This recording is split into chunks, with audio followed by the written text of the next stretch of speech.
All right, we are live, everybody. Let me put the stream key in Instagram. We're going to try this too, okay? Good afternoon. I'm your instructor, Pierre Huey, aka Mr. P. The P is for patience, okay? And I think we got it. Now we talking, okay? Yes. All right. All right. One more, y'all. One more. There we go. All right, everybody. Today is Thursday, the 21st, November 2024. I'm your instructor, Pierre Huey, aka Mr. P. The P is for patience, perseverance, practical, pass your barber theory exams, all that good stuff. All right. I am a barber of 29 going on 30 years and an instructor of 9 going on 10 years. And today we are going over implements, tools, and equipment, which is from your CIB study.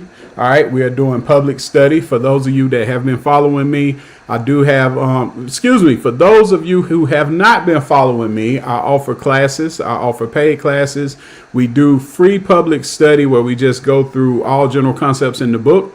But I do have paid private classes, which are pre-recorded, and we go through more specialized, more focused information of the things that you need for your Barber Theory exam in particular. The name of the class is what? Pass Barber Theory. All right. Self-explanatory, all that good stuff. It's been a long day already, so we are just going to get into our focus of study. Anybody besides TikTok, all my StreamYarders, all my Instagrammers, all my Facebookers, all my YouTubers, you see the CIB, which stands for the Candidate Information Bulletin. All right. The domains, which are 4 in my state of South Carolina, correspond to the days of the week of public study. Okay. Monday, we have scientific concepts. Tuesday, we have hair care services. Wednesday, we have facial hair and skin care services. And Thursday, we have implements, tools, and equipment. All right, which corresponds to the percentages of the things that they're looking for in your test. Now, on Thursday, implements, tools, and equipment, it is the least out of all the ones that they are looking for content. All right, it is 10% of the questions that you're going to see. The question count depends on which barber theory exam that you're taking. Either you're taking the registered barber or you're taking the master hair care. I recommend everybody take the master hair care. You have more options on the front end and you have more options on the back end after your 3 years is up and you're eligible to become an instructor if that's what you want to do. But also, if you have your master hair care, you can work anywhere. Okay. If you're a registered barber, you have to be in a barber shop. All right, they may be changing those rules, but as of right now, if you have registered barber, you got to be in a barbershop. If you're master hair care, there is no limit to where you can go and where you can work and your license and things like that, so on and so forth. All right, so studying for the CIB stands for Candidate Information Bulletin is where they tell you the things that they are looking for in detail. So you're not just wandering aimlessly through this book trying to remember it. Just trying to remember everything. It's 830 pages in this book. Okay. The CIB just gives you a focus and it gives you a purpose behind the studying that you do. All right. Therefore, you're better able to retain it.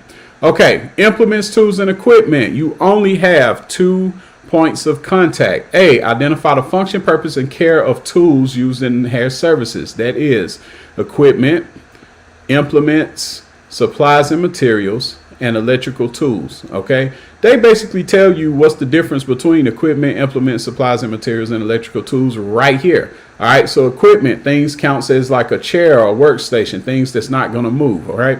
2, implements, razors, shears, combs, brushes. Implements do not have a motor. All right. Electrical tools are things that does have a motor, clippers, blow dryers, anything else that is motorized. Okay.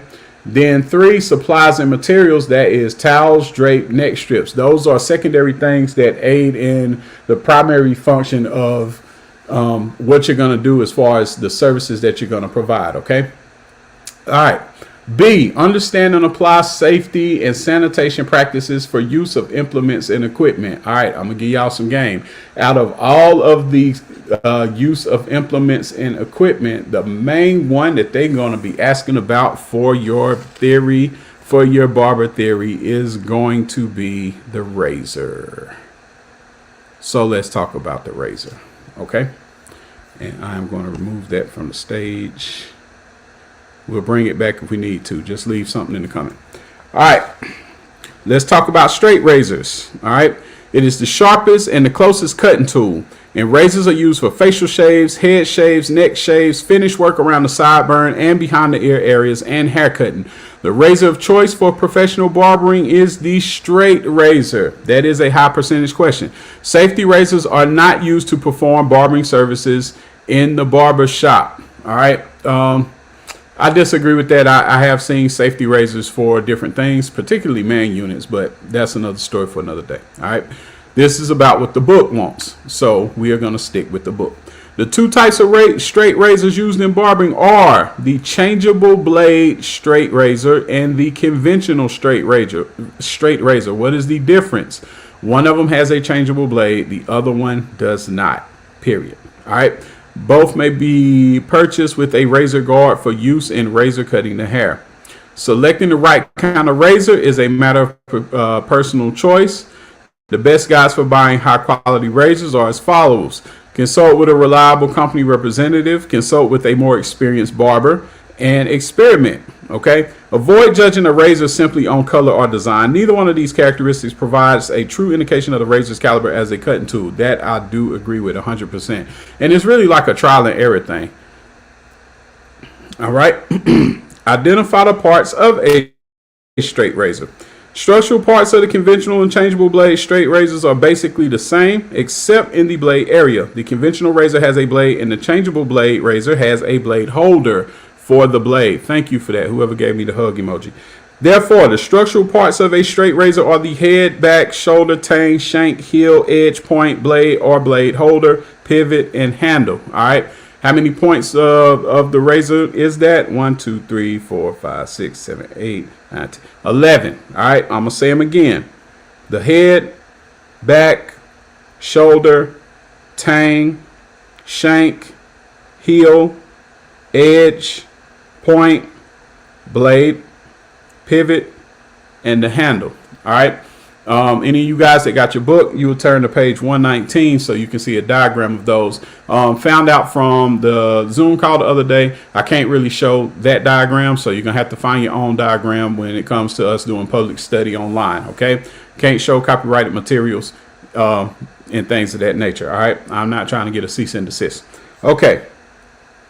Describe changeable blade straight razors. The changeable blade straight razor closely resembles a conventional straight razor in its overall design. This type of razor tends to be used almost exclusively in the barbershop because its disposable blade eliminates honing and stropping. It saves time and it helps to maintain infection control standards. You can go on pretty much any barber channel online and see what they're talking about with that one. All right. Razor shapers. There are a variety of razor shapers that are also known as hair shapers available on the market today. One style made of lightweight metal with a pivot and open handle construction leaves the majority of the blade visible. This type of razor is not recommended for facial shaving because the blade size and shape can make it challenging to safely shave smaller areas, such as above the upper lip. This is a different area. This is a very sensitive area, and you got to have the right tool and you got to have the right implement for that. All right. And of course, the right technique. OK, if y'all was with us yesterday, y'all know what angle that I'm talking about. All right. I'm not going to say it publicly, but you know what I'm talking about if you was watching me yesterday. All right. Other hair shaper designs do not have a pivot and consist of a stationary handle with a finger rest. All right, both styles use a changeable blade system and come with the guard. You can see those examples on page 120, figure 5-41 and figure 5-42. Once again, like I said, these are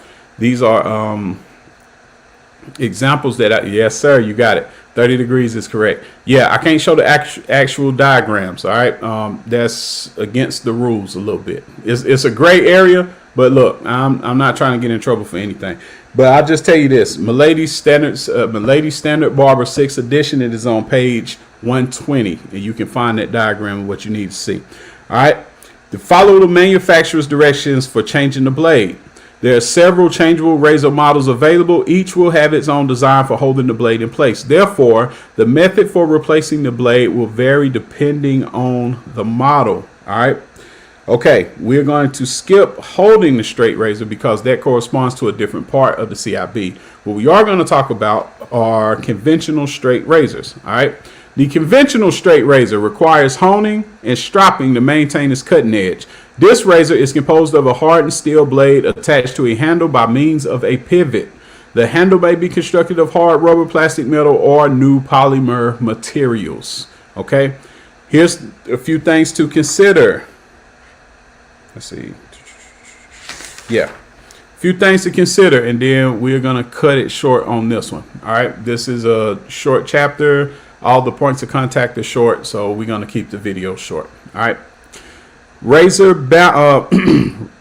in order to determine the quality of a razor, you must consider the following factors: razor balance, the temper, the grind, the finish, the size, and the style. Let's talk about those. All right.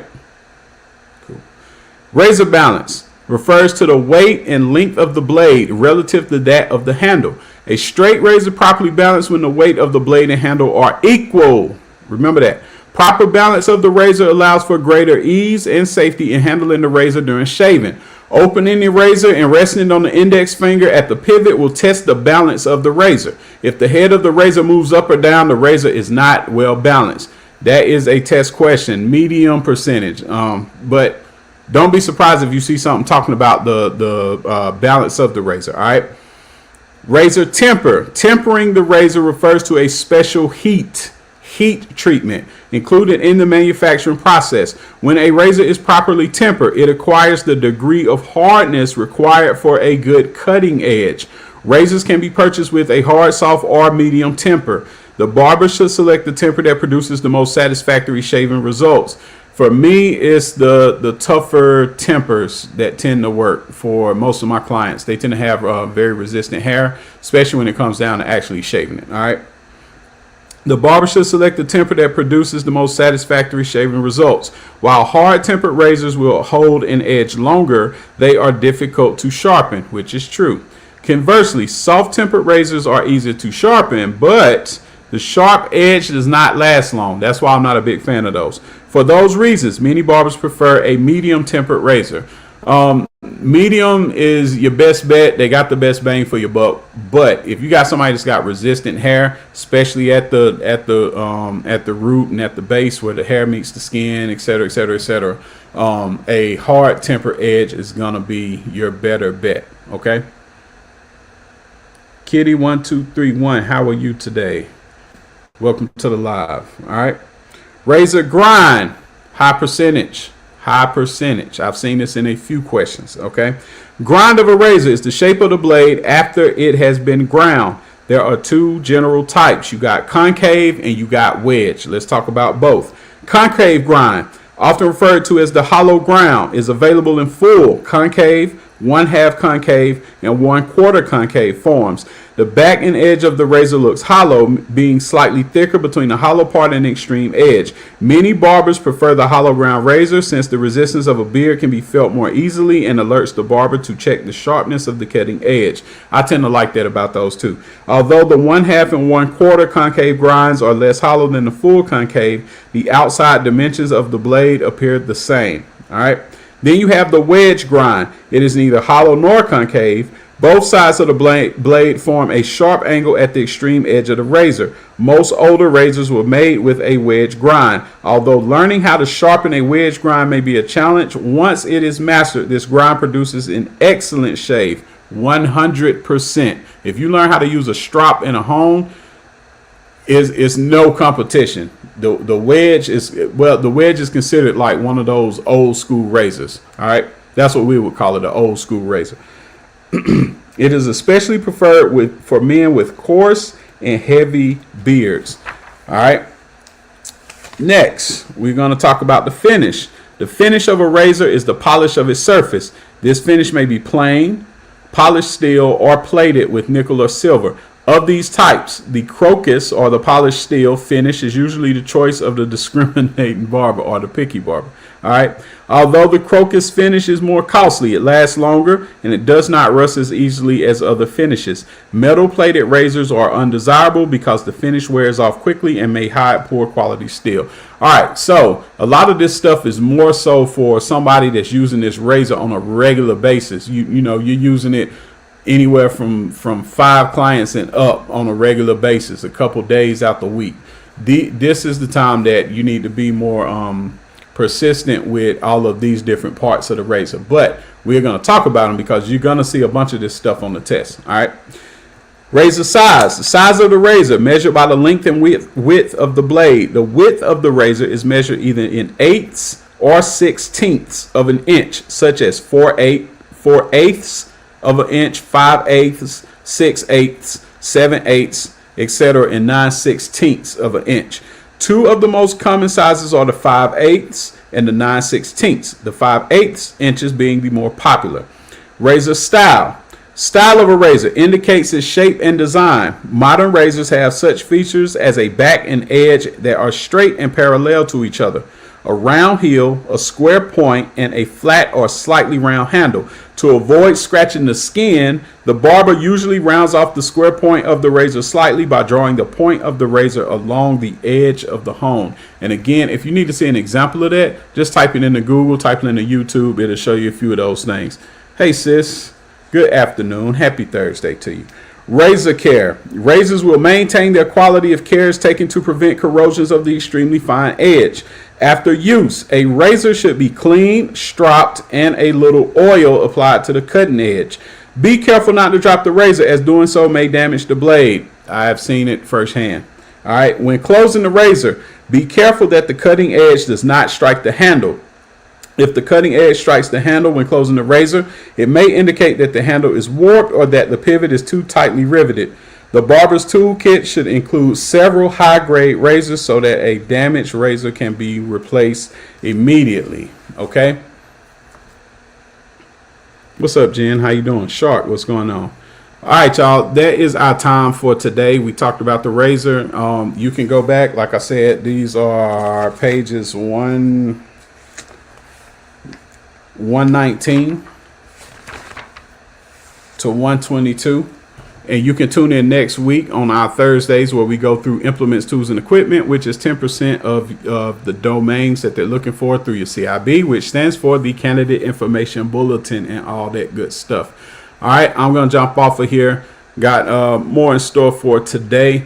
And for all my movie fans, Gladiator 2 is out today, not tomorrow. It is out today. All my movie fans that are in the know, if you know, you know. But Gladiator 2 is out, starring Denzel Washington and Pedro Pascal, both my guys, okay? This is not just the Denzel movie. Pedro is a fellow gladiator. I'm pretty sure he's the main gladiator in this one, but if not, I'm ready for a good-ass movie. They already talking about Oscar talk for Denzel, which is par for the course. I'm excited. I hope you guys are too. With that being said, y'all have a happy Thursday. I'm your instructor, Pierre Huey, a.k.a. Mr. P. If you or anybody you know can use my services as far as passing this test, everybody has that one person that they know that is trying to be a barber, that is going to barber school. If they having problems studying, if they having problems with anything, with words written on paper and test questions and multiple choice, I am your guy. You can find me all social media platforms at Pierre Huey, Pierrehouey. You wonderful people have a great Thursday. Peace.